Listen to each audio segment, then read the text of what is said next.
What's up, everybody? It's Mr. Talkbox. Check it out. You need to like and subscribe. Come on and catch a motherfucker. Boy, DOA playlist. Let's get the funky. YouTube family and YouTube world, I hope everyone is well and blessed. Listen, I'm back again with a very, very, very special brother that's been in my life. It's going on 20 years now, at least. We close to that 20-year mark. He's been in my life, or maybe even longer. I don't know. We're going to talk about it. But this brother is, I'm just so honored and proud to have him with me. Y'all see this dude right here. Y'all see that funky dude right there. Y'all see him. Listen, this is one of the greatest bass players that I've ever laid my eyes on. Not just one of the greatest bass players, but just one of the greatest producers, greatest songwriters. And he plays everything. So we're going to get into that. You say, so he plays everything. But just because I'm a bass player and he's a bass player, one of the baddest bass players, the greatest bass players I've ever met. And he's from Chicago, so what do you expect? You dig what I'm saying? Listen, I want y'all to give it up for this special dear brother that's hanging out with me, my little brother. All right, give it up for my boy, LIL ROD. LIL ROD, what's up, man? Come on. What's up, big bro? yeah. How you, Brody? Man, I'm good now that I see you. I'm good now that you here with me, man. Man, it's a pleasure and an honor to even be sitting here having this conversation with you, the great. You know what I'm saying? No, I mean that. Rod, listen, this is my honor. I tell everybody, man, it's my honor. And I want to thank you, man, because, you know, I know how busy you are. All you guys got schedules and lives and doing things, man. So for you to take time and hang out with your brother, man, means the world to me. It's my pleasure. It's my honor, man. And I'm glad you're here, man, because I want the people to love on you today, man, to give you your flowers. And I want you to shine and want to make this all about you and what you're doing and, man, where you been and just love on you, man. Love. How you been, man? You good? Man, listen, if I said anything less, I'd be complaining, man. You know, complaining make misery, so I'm great. You know what I'm saying? And I'm striving to be greater. You know, just putting in that work, concentrated, mind focused on the finish line. You know, at times I feel like I've been here for a while, but the truth is I'm just getting started. So, you know what I mean? Carrying a torch, I feel like it's my responsibility to make sure that real music stays alive, real musicianship, and you know what I mean, just soul and R&B, just classic, just you know what I mean. That's my duties, and I'm on the road for it. Man, you know I applaud that, and you know, dude, I mean, the stuff you've been doing, man, has been just incredible, man. In fact, listen, I'm not gonna let you drink on. Let me toast my little brother right here. Come on, toast my little brother. See how he is. See the big dogs. He got an R. He got an R on his cup. Hey man, I need a D on my cup. All right, give me a D on my cup. I don't want this one no more. I want a D on mine. He got an R, man. Ain't that a trip? It's all good. But listen, man, let's get into this, man. Let's get into this thing. So, Rodney, I gotta ask you this question. So, where you from, brother? Where were you born and where were you raised? I was born in Chicago on the west side, raised.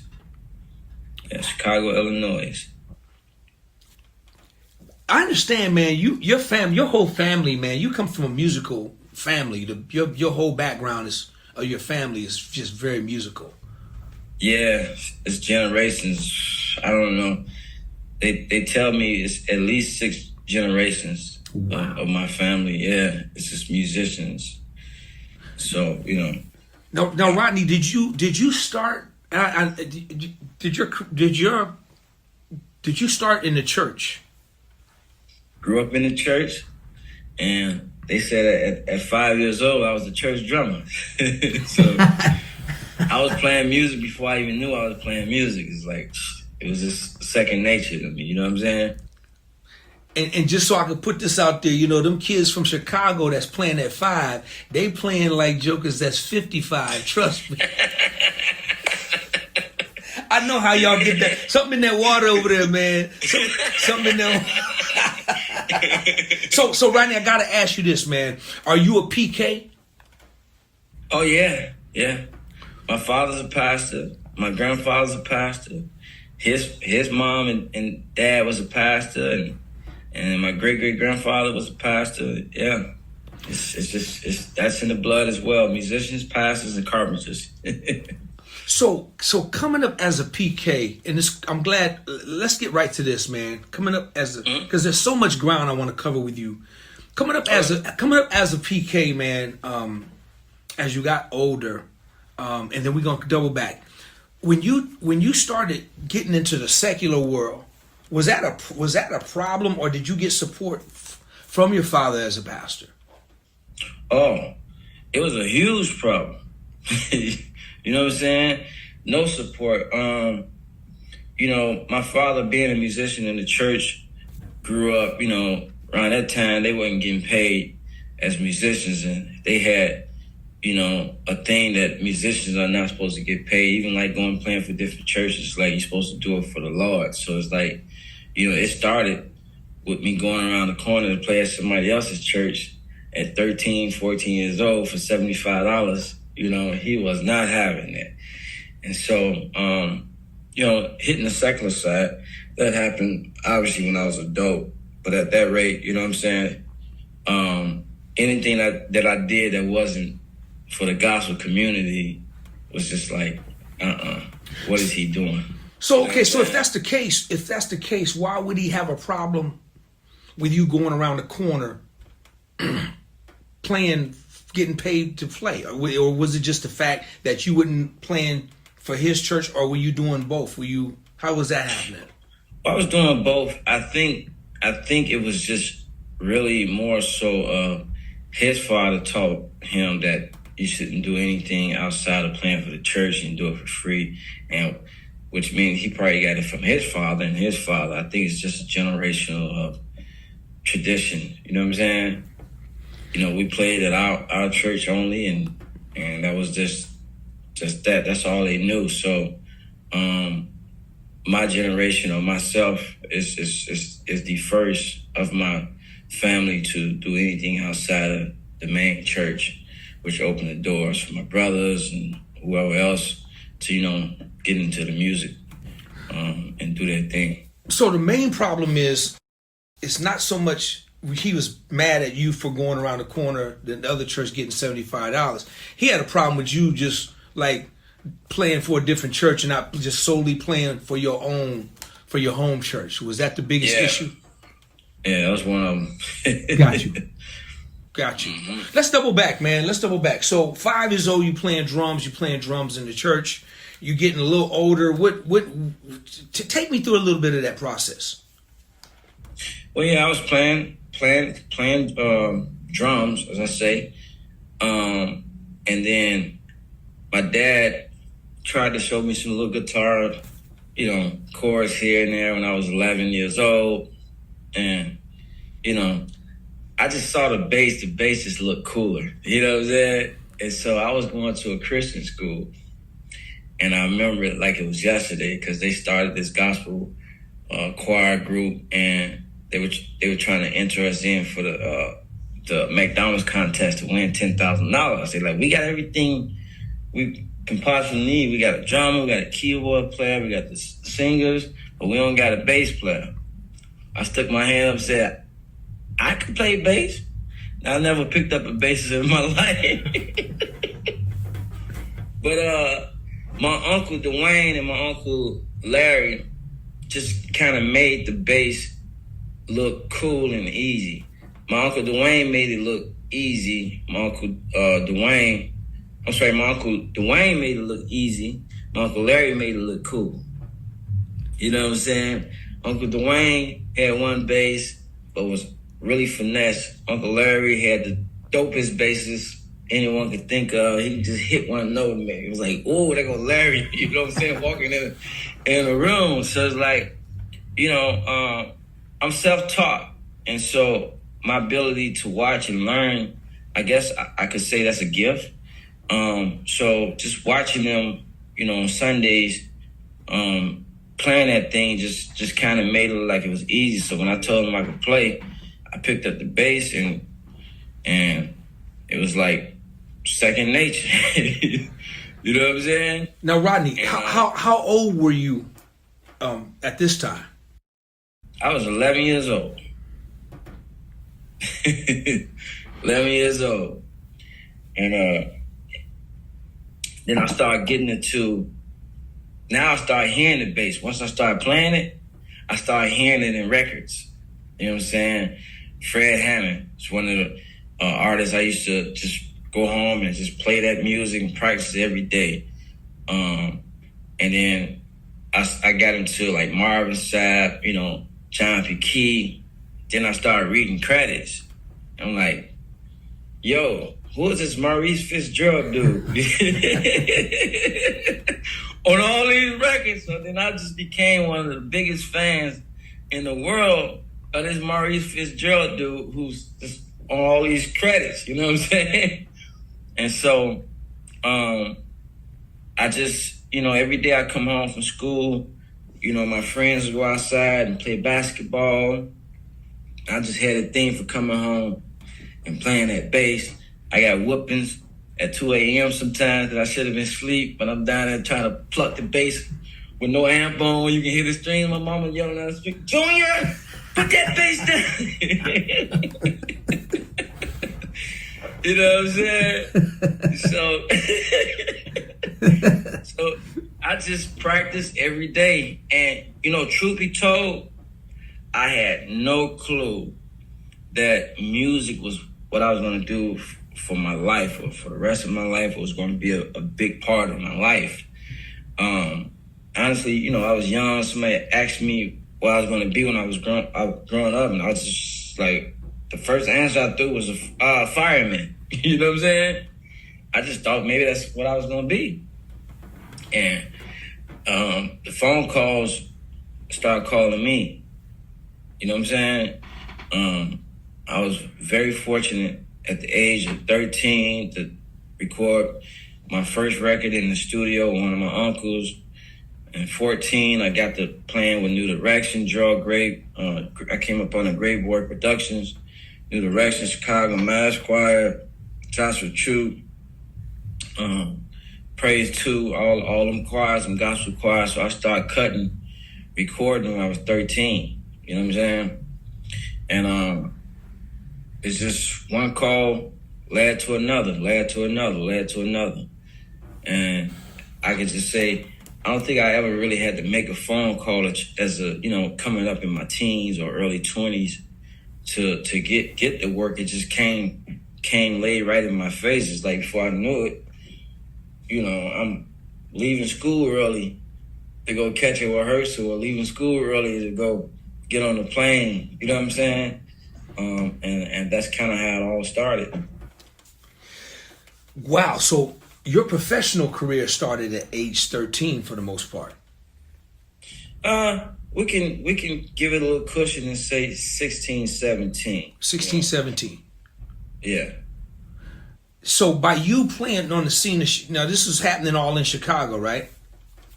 Oh, definitely Chicago. First of all, man, I want to send a big shout out to Maurice Fitzgerald, man. Much respect, man.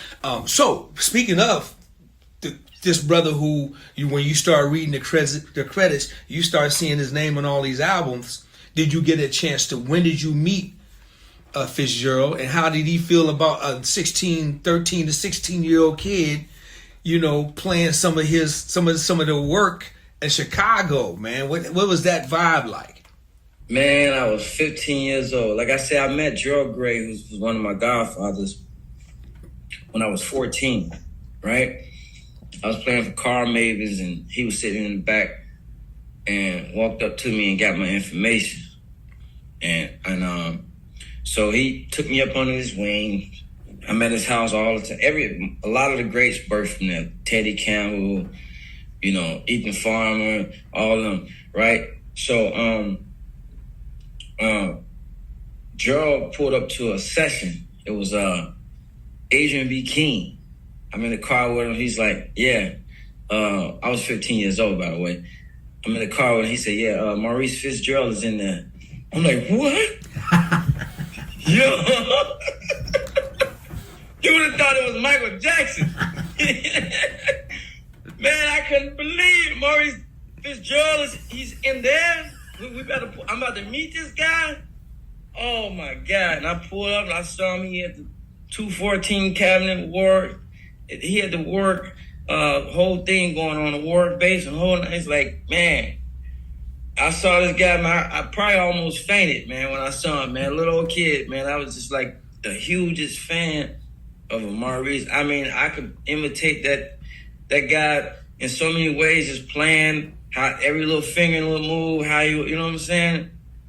Nobody could tell me Maurice Fitzgerald did anything wrong, man. That's just how it was. You know what I'm saying? At the age 15 when I met him, man. So yeah, I got to meet him. He was laid back, cool, like he looked on all the videos and all that. You know what I'm saying? So that was one of the blessings to have met him. Even like before that, like I grew up on the west side of Chicago, right? So I grew up, Lil Tony's from the west side. You got Thad Johnson from the west side. You got Maurice is actually from the west side. You got Derek Swole Ray from the west side. Now, Swole lived a block away from me. You know what I'm saying? On the next block. Literally walking. I met Swole. It was crazy. It's like I was walking to Popeyes. I got to pass his house to go to Popeyes. And then coming back, I saw one of my brothers, Mike Lawrence, on the porch trying to teach Swole how to play. It was a boom, bit, bam, bam, boom, bam, bam, bam, bam. So he was trying to show him that bass line, right? And I walked past him, and I saw them. I was like, I know how to play it. Like, shut up, little kid. You know how to play it. And Mike was like, no, come here, let me see. And I got up there and started playing. And it's like, and from that day on, we always brothers. You know what I'm saying? And so, you know, like I said, I grew up from the west side, and I remember like a year or two later, being in Mike's basement, and then Swole was on the phone with Maurice. I was probably 14, so it's like I never really met him, and then to hear Swole on the phone with Maurice. You know, I'm looking at Swole another way. You know what I'm saying? Like, dang, this thing, he got contacted Maurice Fitzgerald, and then I got to meet him the following year, man. So it's just amazing, man. You can't take that feeling away from a little old kid from the west side of Chicago. You know what I'm saying? Man, I love it, man. And, you know, it's crazy, man, because the community of players, man, that came out of Chicago that's just dominating music, the music industry today, you know, it's just phenomenal, man. I mean, you know, y'all got some thick blood down there, man, that's coming out of there, and it's thick, and it's amazing, man. All the players, Swole, Lil Tony, man, yourself, you know, Fitzgerald, Ethan, I mean, and Sheree, oh my goodness, man. I mean, you there's so much talent coming out of Chicago, man. So big up, so much respect to Chicago, man. That city and that town, it's just unbelievable. So now let's talk about, when did you start playing with the big, like, because you played with a lot. Name some of the big name artists that you played with, the guy as a gospel on the gospel side. Gospel side, Donald Lawrence, Fred Hammond, Charles Jenkins, Mary, the Clark sisters, jeez. Smokey Norfolk. Smokey Norfolk. Yeah, come on, give me in. Hey, there's so many of them. Train with him, man. There's so many, right? Yeah. Long train, bro. Yeah. Hey, man. So, you know what I'm saying? so I love it, man. I love it. So let's move it a little bit now. You spent years and years in Chicago. You're born and raised. Eventually, you moved to California. Let's go to that. Eventually, you moved to California. Now, let me ask you this though: while you were in Chicago, when did the secular side of your career get started? Did it start while you were in Chicago, or did it start when you relocated to LA? Well, I mean, it started in Chicago, but it didn't kick off into LA. So, you know, like I think one of my first artists was Avant in Chicago. Yeah, and so I could say when I took the road to LA, wanted that fresh start and to progress. That's when it really like kicked off. 2013. So it's been about 10 years now. I set up under Warren Campbell. With that being said, the first artist who I produced was Music Soul Child. Then it went from there to John B, to Stevie Wonder, Mary J. Blige, Brian Culbertson. You know what I'm saying? All these within the first year of moving to LA, things just started unlocking right then and there. Now you started doing, were these bass playing gigs or were these production gigs? Yeah, they both. Yeah. Within 1 year? Within 1 year. The first album I played on, worked on, was Erica Campbell's Help album. that her first album, it got 13 Stellas and a Grammy. That was the first album I pulled up on. I was with one of the guys, and he pulled up on Warren, and I introduced myself, and it just blew me. He was like, "No, I know who you are. You that little kid. You was 15 years old playing New Direction and all that." And he just telling me all about myself. Like, wow, this guy knows about me. And he gave me his number. He said, "Yo, meet me at the studio tomorrow." So I texted him the next day. People say that, meet me at the studio, they be talking all that, man. He had me pull up and got right to work. I couldn't believe it, you know what I'm saying? Wow. And then that's when it all happened, you know what I'm saying? But I want to talk about when I was 17, man, 16. I met you around that time when I was 16, 17 years old. And I remember flying out to the Nam with my little brother, Joe Gray Scooter. You know what I'm saying? We're not even old enough to get a rental car, and we're not old enough to get a hotel.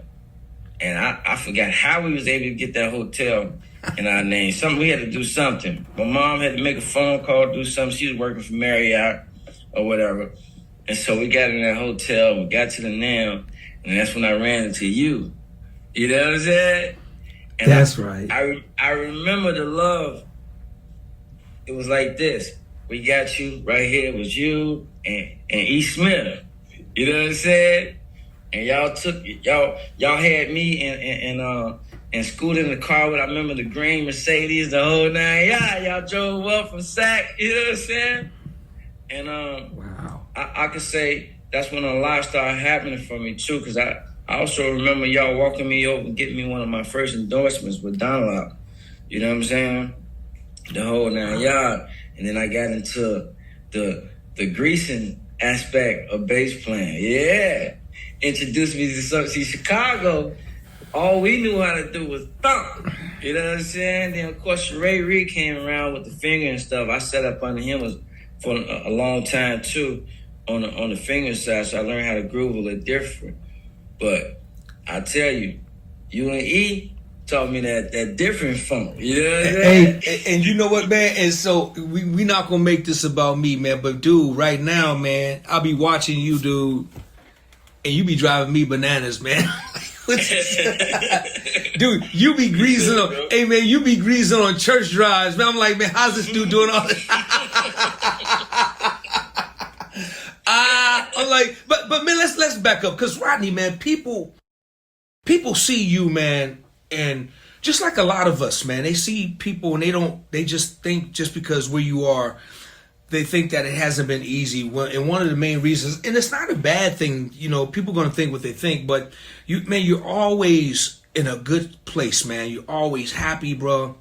You're in great places, man. You're living it seems like you're living your best life, man, and you're not even done yet, man, because you're still young and still got a bunch more to go. But people don't know, man, that you just didn't plug this thing in and then it just happened, man. People don't know share a little bit about your story, man. Because you have a serious story, man, and we don't have to get too deep in it. But I want people to really understand that when they look and see Rodney blowing up the internet with things that he's doing, you know, it hasn't been easy, man. It's been really, really tough for you, man. So share just a little bit of that for me, man. Man, the story has been so deep and so long, so many. Let me just talk and see where it lands. I'll just say, man, you know, I grew up in the church young, right, from Chicago, right? So I understand the four corners and I understand the cross, right? Being in Chicago, it's so easy, for example, as a kid, to just get in trouble. You can walk out the street and you're in trouble. Even if you ain't did nothing, you know what I'm saying? You're in trouble. And so while my father is the deacon at the time, my grandfather's a pastor, my great-great-grandma is a pastor, right? While all this is happening and I'm trying to be a musician, you know, trouble comes my way. You know what I'm saying? And I remember, you know, who was there for me when that happened. You know what I'm saying? And then, you know, you're trying to get past that, and then the next one happened. The next one happened. It ain't been easy, man. I'll just tell you. And I think that's what makes me who I am now, because I had to fight so hard to just be innocent. You know what I'm saying? Or remain innocent, etc. I remember one time, you know, shortly after I met you, I remember you was considering or trying to help me get on the Keisha Cole gigs. I remember that. And then it's like, bam, trouble again. It's like, well, we can't call him that. You know what I'm saying? And so, you know, I represent, you know, where I'm from and all the people who've been grinding, trying to actually do something. Society says, you know, we ain't supposed to make it past 25. You know, Kanye might have wrote a song about that. One supposed to make it past 25. Jokes on you, still alive. You know what I'm saying? And it's true. He's from Chicago, so he understands, like, yo, it's just, they call it the rack now. They call it Chirac. You know what I'm saying? I could just say that music has honestly provided a way for me to get from up under that. And I remember the turning point. And it's like, you know what? If you don't get out of this city now, you know what I'm saying? The trouble is just going to keep coming, and you're going to be like all the people you grew up around. You know what I'm saying? All the people you went to school with, lived on your block. You know what I'm saying? It's probably one or two people from my block that are doing something or made it. You know what I'm saying? Or from the Mile Raiders, or that I know. You know what I'm saying? And so I remember that. And so I left Chicago. I woke up one day actually at 10:30 in the morning. I'm like, you know what? I'm going to move. And I was getting ready to book a flight. I said, nope, I'm going to drive. Because if I fly out there, I'll probably go out there for a week or two and change my mind and come on back. But if I drive, I did too much to get here. You know what I'm saying? So I loaded that truck up, got on the road. I ain't know where I was going. You know what I'm saying? And by the time I got out there, my mom had called and told me I got family out there. I'm like, nah, I'm not trying to, you know, bum rush with nobody. And then she was like, no, she's on the other line. And my cousin was like, no, come pick up a pair of keys. Just like that. So, you know, I got out there. I grinded for 3 months. I was living in over there by South Central. You know what I'm saying? Not knowing, you know, and where I'm from, you know, we dominate as far as, you know, the blacks dominated with the Mexicans. And I remember I got down to L.A. and Mexicans said something. I got to talking crazy and I was surrounded by more of them. I'm like, yo, you better be cool. No, they ain't. This is little Mexico here, boy. You better. You know what I mean? I almost learned the hard way. You know what I'm saying? And, you know, I got out here. I felt a lot of pressure from the base peers, you know what I'm saying? I felt a lot of people trying to intimidate me. You know what I mean? My presence being here now. And I didn't realize until now they were trying to intimidate me because they felt intimidated. You know what I'm saying? I had no clue. You know, standing in corners, cracking jokes and all of that. It's all just intimidating. And so for me, I just wanted to show them, like, well, I'm not here to take your gig. You know what I mean? Actually, I'm here to build my own lane. And so since I moved to LA, my main focus has been to build my own lane, build my own building, build my own legacy, and go there. So while most was just focusing on who they about to play with, I'm trying to find an artist to sign. I'm trying to find an artist to produce. I'm trying to find a studio to build. You know what I'm saying? And that's just been my focus since I've been in LA the last 10 years. You know what I'm saying? You know, man, I remember a lot of that time so well, man. I remember we would talk on the phone, and when you were getting involved with productions, and you would call me up about, you know, contractual things, and you ask me questions, and certain artists you were working with, and you know, and I just saw that part of you, man, and I admired that so much because I saw a lot of me in you. Because, you know, it wasn't just like you just said it, man. It wasn't just about going to your thing was based. You want to you accomplished that, but you saw something else. You had another calling in your life. You want to produce records, man. And when we first talked, man, we talked more about that than anything. And I was sharing my story. You were sharing your story, and I want to give a big shout out, man, to Warren Campbell, man, because he is absolutely, man, one of the greatest producers of our generation. And I want to say what's up to Warren, man, because he's just one of the most diverse, and he's a diverse producer, man. That's what I love about cats like Warren, man. So shout out to you, brother, and much respect. And we talked about it. I remember when you was, you know, just beginning to, you know, work with him and things you were sharing with me. And then I think at one while you was working with R. Kelly doing some stuff and some production and just a bunch of different people, man. And I saw that side of you, and I saw that hunger, man.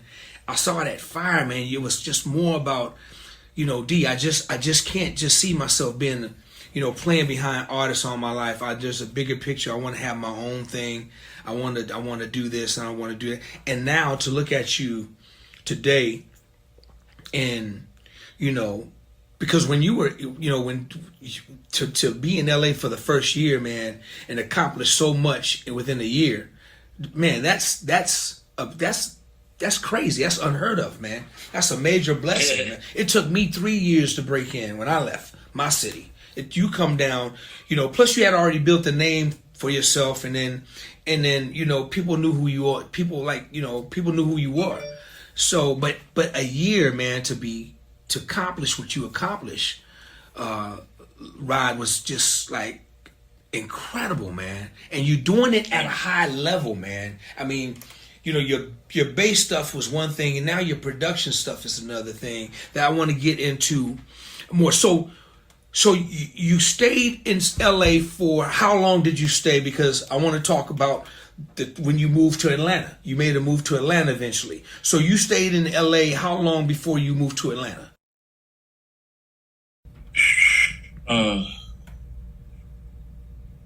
I did 6 years. 6 years, and took a year off and came right back. You took a year off. Were you in LA taking that year off? Or did you go to Chicago? Oh, the year off was in Atlanta. Yeah, okay, so why did you move to Atlanta to take a year off and get away from LA? Well, the truth is, most people don't know this, but I lost everything. You know what I'm saying? I went through a struggle because I was really stepping out on faith, and I retired from playing at church, you know, which, you know, as a musician, even when we out on the road, we got that. We can fall back on, we come back home, etc., right? And so here I am investing into an artist that I had signed to my my company. I'm investing. I got the studio, and you know, I'm not on the road. I came off a tour to put money and time into that, which should have brought me a return, an investment, and the contract was on the table. I had management issues that fumbled the ball with the deal, and with that, my car started getting repoed, lost the crib, moved into the studio, lost the studio, moved all my stuff into storage, and then lost storage. You know what I'm saying? And then at that rate, I just started laughing. I said, well, they can't call me now because I ain't got nothing for them to take. You know what I'm saying? Now it's time to start all over. So I went back to my bass roots. It's like, well, I know I can make a phone call and go to anybody's church or any place and sit down and play this instrument, and I can revamp and build things. You know what I'm saying? So I went and did that. I was playing at this church called New Birth under Pastor Jamal Bryant. I did a year, from June to June. Retired. I had to go back to LA. It was COVID, but during COVID time, my phone is ringing. They fly me out to do full albums, and you know what I'm saying? It's like I had to just go back to LA. And when I got back here,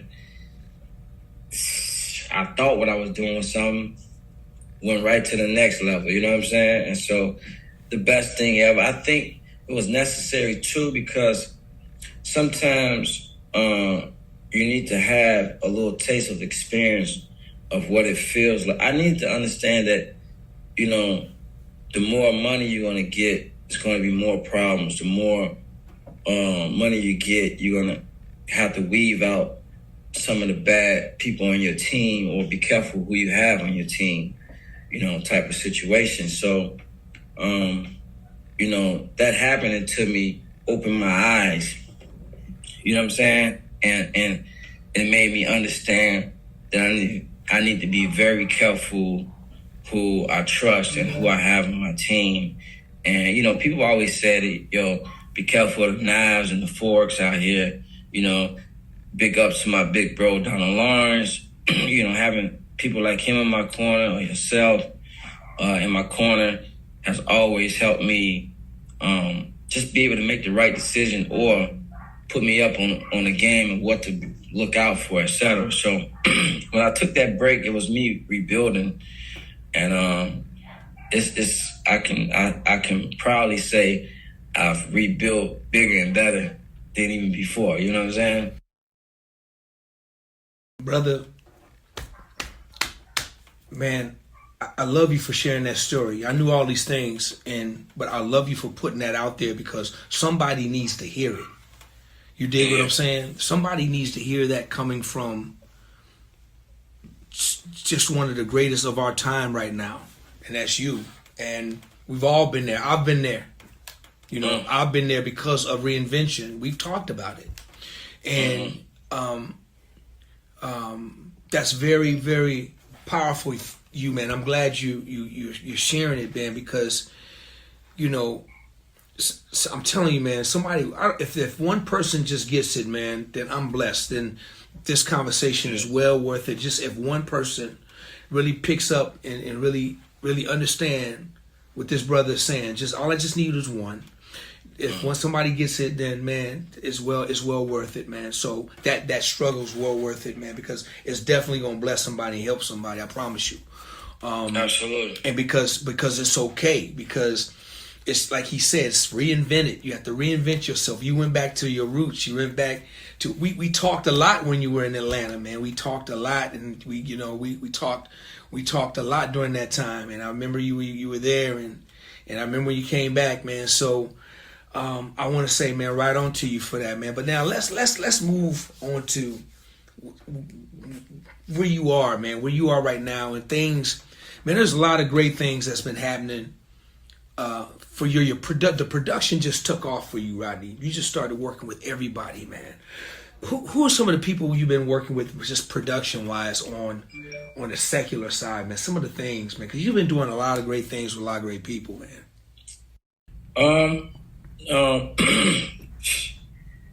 You got T-Pain, you got Music Soul Child, you got John B, you got Jack Harlow, Drake, Kels, Diddy, you know what I'm saying, and so forth. You know what I mean? It's a lot. It's a lot. It's a lot. It's a lot. But the point is that reinvention, man. You know, it just turned into something golden for you now, and now you're focusing on your own artistry. Let's talk about that, man. Let's talk about what you've been doing, because we're gonna get off into. I'm gonna do something that I think I've done it one time before. This is gonna be the second time, but we're gonna get off into your latest single that just dropped, man, because it's I think it's fire. But man, let's talk about some of the things that you're doing right now, man, as we speak. All right. Well, right now, so Diddy's one of my partners. I'm one of the hitman. His producers. His album is out now. I've touched more than half of the album. And at one point in time, I was running around with the hard drives and the computers. That's how important I was, you know what I'm saying, for this. You know, I spent a lot of time on a daily basis up under him in Miami, or being on 350 yacht, 4 stories in St. Barth. You know what I'm saying? I spent Thanksgiving with him, with his family, Christmas, the New Year. Just, you know, wrapping up this album. I put a full year in from start to finish. I started September 11th, 2022. The album dropped September 16th of 2023, last month. And so that's been a lot. We still working on even more music coming out. If you know anything about Diddy, he works with a lot of artists, so you can just imagine. You know, this album that's out now has The Weeknd on it. It has Tiana Taylor. It has, you know what I mean, Jacquees. It has French Montana. You know what I'm saying? And you just go on. And so we're working on that. As an artist, we're working on my album as well. And so here's what I have to be grateful for: losing everything and losing, and even COVID. Sometimes, as people, we get comfortable in the level that we at, and all the things that happened to me only showed me that no, you're not supposed to be comfortable right here. You got to move on to the next level and keep going. It's just like I never really, you know, asked for the next level. Situations forced me to have to. You got to go to the next level, bro, because if you want to do this, you got to do this here. And also, it's not about you.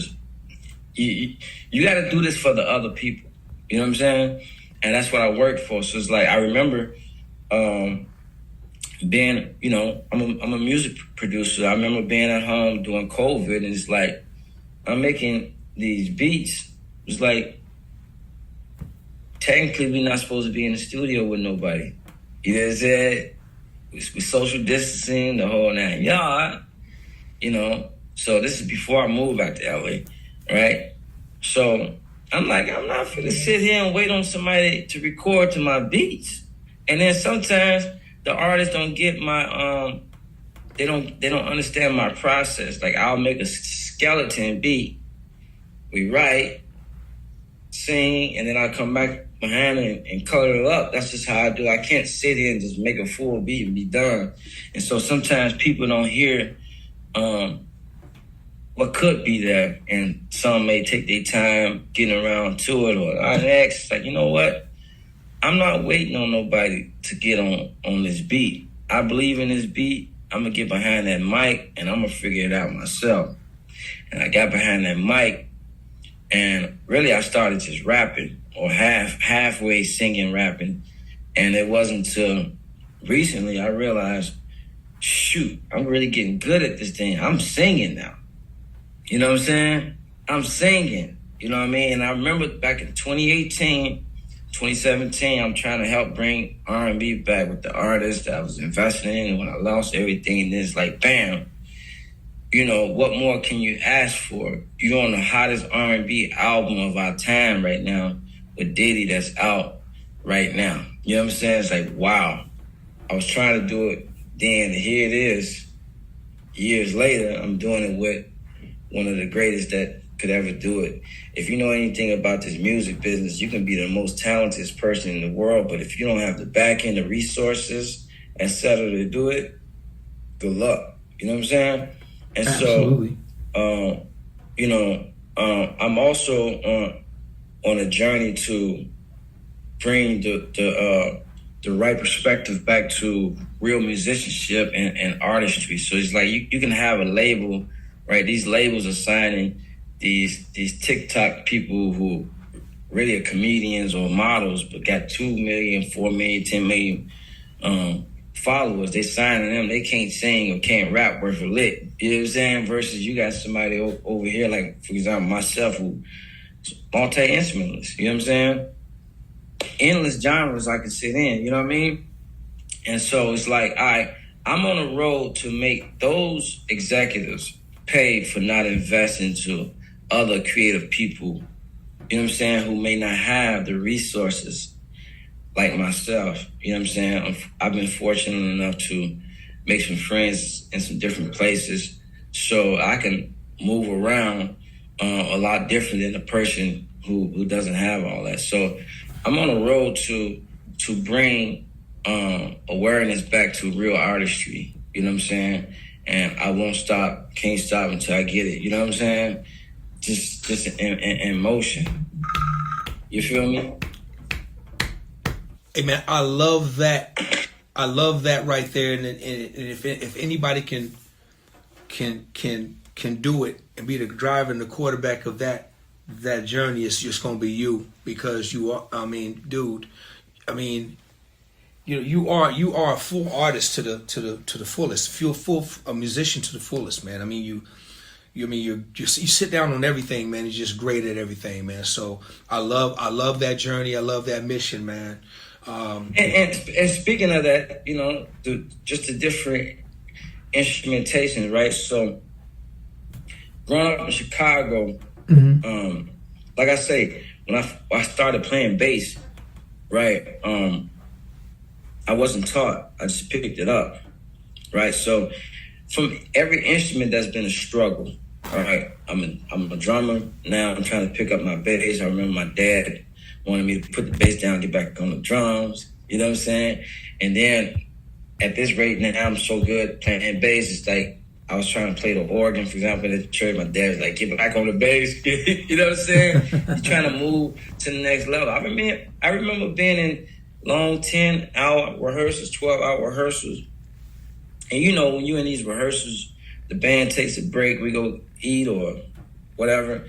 And I remember trying to sit on the piano or drums. I was really as a bass player. And I remember the other musicians like just not feeling too comfortable about, you know what I'm saying, me sitting on different instruments, right? They would feel some type of way if I got off the bass in between and played the piano. It's like, no, you know what I'm saying? I could just feel like, I didn't know that it was jealousy or what it was. I just knew that wasn't the thing to do. So when I moved out here and I ran into Warren, I'm in his studio, and I'm playing the bass, and then I looked like I wanted to play the piano, but I didn't want to touch it. He's like, no, come on, touch it. I said, well, Chicago, we don't. He said, no, this is the place that we do it. And he welcomed me. I remember that day we ran from instrument to instrument together. I'm on the keys, he's on the bass. He got off the bass and got on the drums.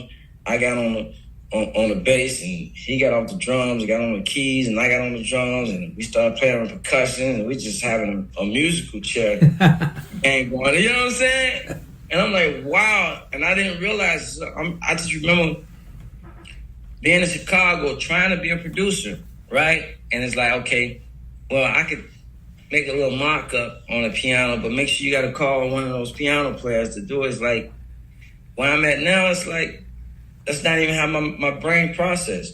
I'm going to play this song. You know what I'm saying? I just came off a tour, off the Final Lap tour with Jeremiah, Busta Rhymes, 50 Cent. And on that tour, I played bass, guitar, keys, and key bass. Literally different instruments. And it just felt good to be able to express myself and have a way I thought necessary on the stage as a musician. You know what I'm saying? Wow.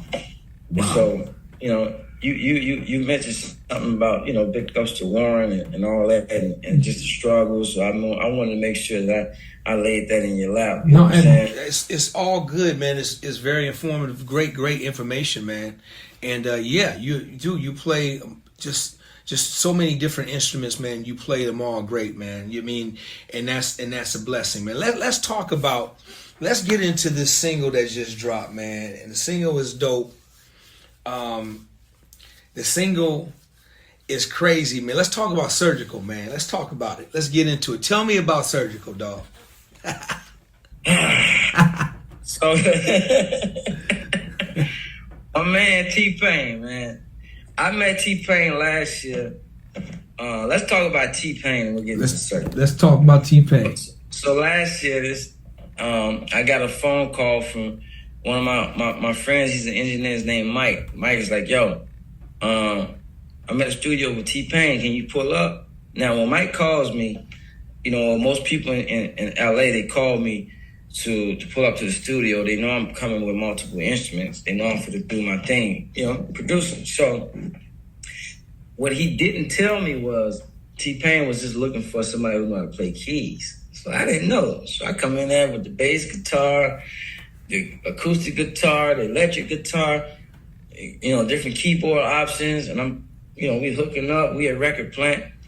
And then I walk out the door and I hear him, T-Pain and his managers is like, boy, pulled up for tour rehearsal or something. And then I remember me just mumbling in my head like, all right, let's just wait until after the day. Let's see if you say it. So I remember the first thing that I jumped on. T-Pain was on he was on a beat, and I just played some keys or something like that, or guitar or whatever. And then as the time go by, the next day, like he come in, I had some options for him, so I muted the drums. He's like, no, unmute the drums. I was trying to just leave some room for him, you know what I'm saying? And he's like, no, unmute the drums. Okay, all right. And I just noticed he just started going there and writing on to stuff that I was doing. I realized, wow, we've been in here a week or two. He really ain't touched his computer no more. You know what I'm saying? And but more importantly, I think that's when the brothership of our relationship started. You know what I'm saying? It's like, you know, I can't really call everybody in this music my brother. You know what I'm saying? Pain is my brother. You know what I'm saying? And we put some big hits in the can. Some ain't even came out yet. His album that's out currently, I produced the album with him. So with that being said, I remember it was yesterday. I was at Payne's house, and you know, we was just talking about, you know, experimenting on some things, and he told me I need to trust him. So the experiment, it started then, right? So April of this year, I went into the studio and I was working on one of my songs called Waste Your Time, and I literally just cut the hook. And I told everybody, stop. I said, stop. I said, what's going on? I said, I hear this song in my head. I got to get it out now. I already knew the drum pattern and where I wanted to get it from. I already knew what key I wanted to be in. I already knew the chord progressions. So from there, I laid it. I pulled out my mood, and I just started finding any little sound I feel like can fit inside of this. I looked at the engineer, and I told him, don't you mess up, boy. I said, I'm about to go in there. I'm about to freestyle 7 times. I said, what I'm about to do is about to be real surgical. And I was like, surgical? Yeah. And then that's why I started saying, it's about to get surgical.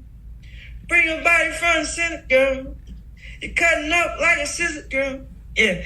I'ma give you a physical. Now we're getting physical. Diving in your swimming pool. I started singing that, and I just went into the booth. I laid down 7 times. I freestyle. And then I told him, I said, yo, from take 1, give me bar 32 to 64. That's the hook. From take 2, give me bar 64 to 72. That's a pre-hook. I'm like, I just had it all in my head. Like, you know what I'm saying?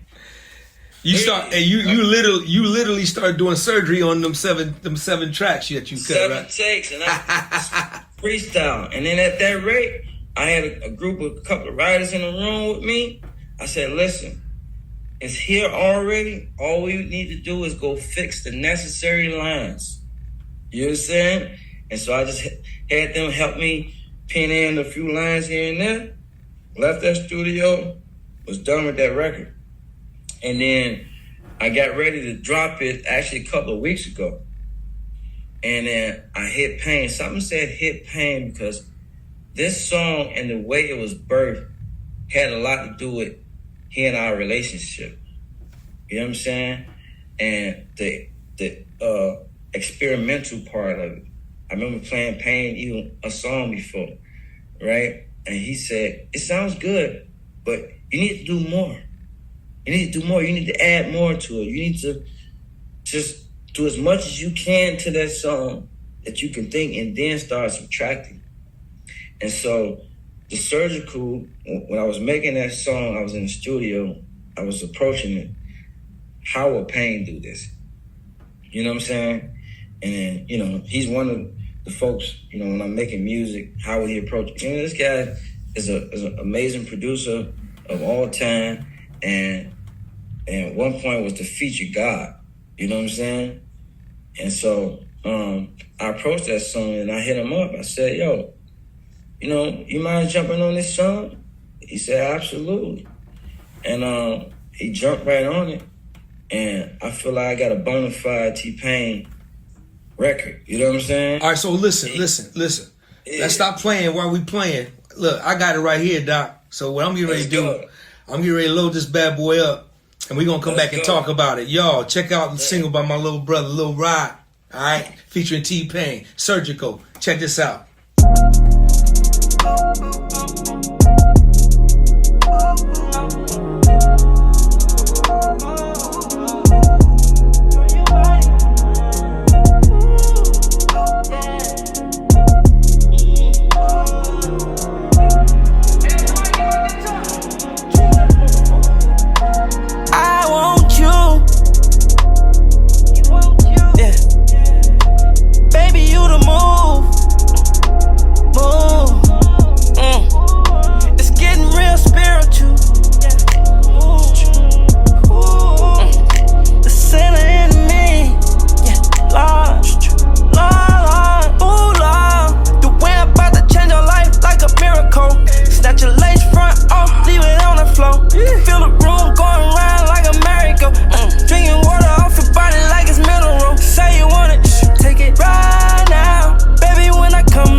I'm a professional, don't be scared now. I got anesthesia.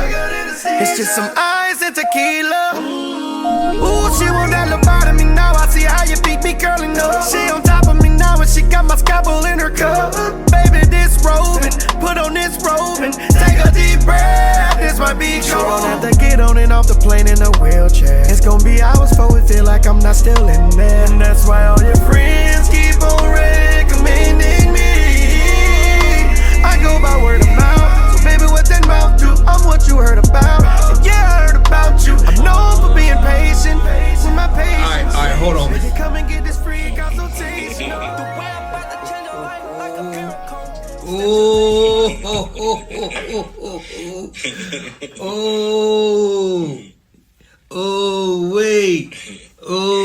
Wait, man, you crazy, boy. Appreciate that. All right, man. Come on, man. What's okay, you told me how it was invented, man, but dude, speak on the song just a little bit more for me, man. So, you know, going in there and freestyling. So I learned a few things from Warren. One is your mistakes can actually make a record, right? You know, don't count your mistakes out, right? I also learned from King Los how to just unlock just being fluent in freestyling. You know what I'm saying? Just opening it up. And so approaching that like that, I felt the conviction in my first line when I freestyled. I said, I want you, baby, you to move, right? And those chord progressions that are happening it comes from a gospel background. You know what I'm saying? The diminished chords we playing and all that, right? So, which made me want to say, it's getting real spiritual. I'm talking about the chords that are playing. And I'm like, yo, the sinner in me. Now, when I'm playing all this, it's spiritual, but it's like, yo, what I'm trying to do to you, I know that's the sinner in me. You know what I'm saying? And that's why I went to the one I'm going to change your life like a miracle. Snatch your lace front off and leave it on the floor. I could feel the room going around like a miracle. That was them disco lights I had in the studio. It was probably more than that you had in the studio. Oh man. Drinking water off your body like it's mineral. That was that Ciroc VS that I was in there sipping on.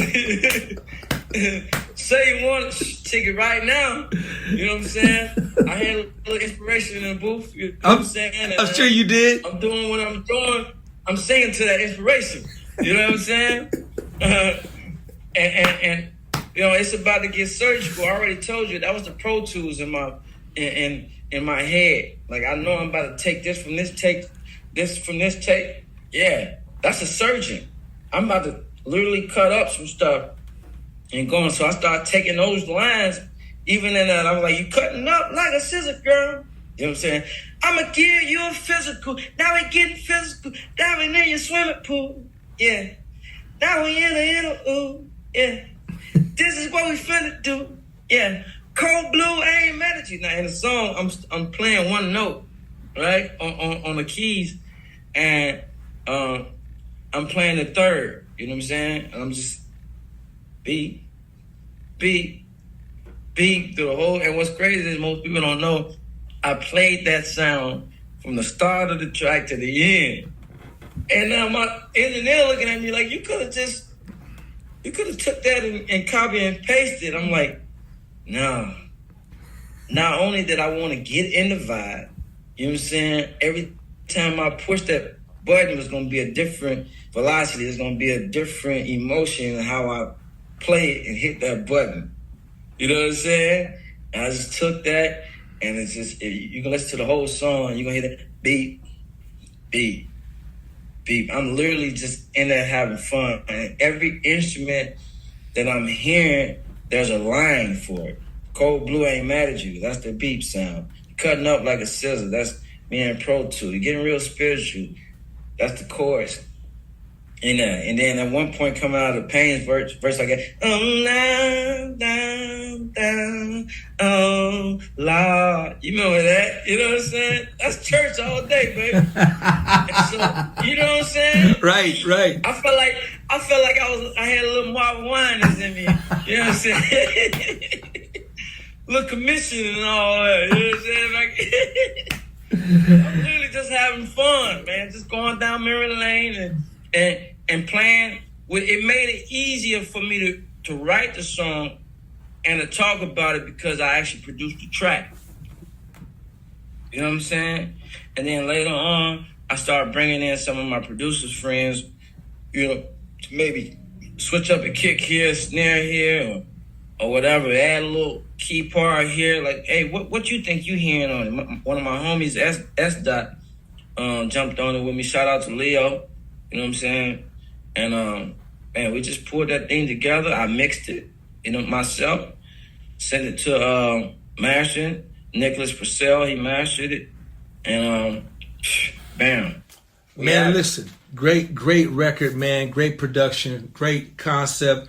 I'm glad you shared the story of how the whole song was invented, man, because people listen to the music and don't listen to songs and don't realize how the songs was even birthed or transformed. And dude, that's a crazy story because I've been rocking to the record, and to hear how the record came about, man, is a great story, man. And that's where the inspiration. You're in the middle of one song, you stop in the middle and say, no, everybody stop. Pull up, give me another template. I got to do something. Listen, man, dude, listen. I didn't mean to hold you this long, man, but that's all love. Man, I appreciate you. Now the single's out, available on all platforms. Rodney, real quick, I need you to tell everybody how they can reach you and follow you. Follow me at LIL ROD Made It on all social media platforms. LIL ROD, LILROD Made It. Easy to find. You know what I'm saying? Everybody, please go support this brother. Go follow this brother. Go follow my brother. He's very talented. And when you go on his IGs and all that stuff, and you're going to see how dope he is on the bass. Now, speaking on bass, I got one final question. I'm going to make this a bass question to you. I do this. Yes, this is my last final question of the day. I do it with every. And I can ask you about, this could be a bass question. It could be a producer's question. It could be a drummer's question, guitar. But we're going to make it about the bass because I'm a bass player, you a bass player. So you got Mount Rushmore, right? Give me your 4 people, bass players that you're going to put on Mount Rushmore. You only get 4. Give me your 4 bass players. And put this on Mount who now? On Mount Rushmore. On the face of Mount Rushmore. You only got 4. So give me your 4 greatest ever that you gonna put on Mount Rushmore. Jesus Christ. Well, no rocket science. We already know Fitzgerald is going up there. I got 3. Man, I wish you'd have made it 5. All right. So I'm rolling with Fitzgerald. I'm rolling with Tony. I'm rolling with you, and I'm rolling with E. Smith. Hands down. Okay. Let's go. Okay, I'm gonna give you one more because you could take me off of there, especially with all them jokers. Listen, man. Okay, we gonna add a face. Give me one more. Give me one more, man. We gonna add one face. Give me one more. One more face. Jesus. One more face. Well, I can't say that obvious. Well, I'd have to give it to Jesus. We're going with Ethan Farmer. Let's go, baby. Yeah. Wow. Amazing. Listen, man, it's an impossible question to add because if we're gonna add another face, man, I'm putting your face up there for sure, brother, for sure. That's me, man. But it's so many. It's just a fun question, man. And I gotta ask everybody that come on here, man, because, dude, I got so much admiration and respect for you guys, man, as players, man. The way you guys play, all of y'all, man. You guys play bass, man, it's an art to what you guys do, and I'm amazed, man. I could never ever do the stuff you guys do, play the way you guys play, and I could tell it started I could tell you guys were great at a young age, man.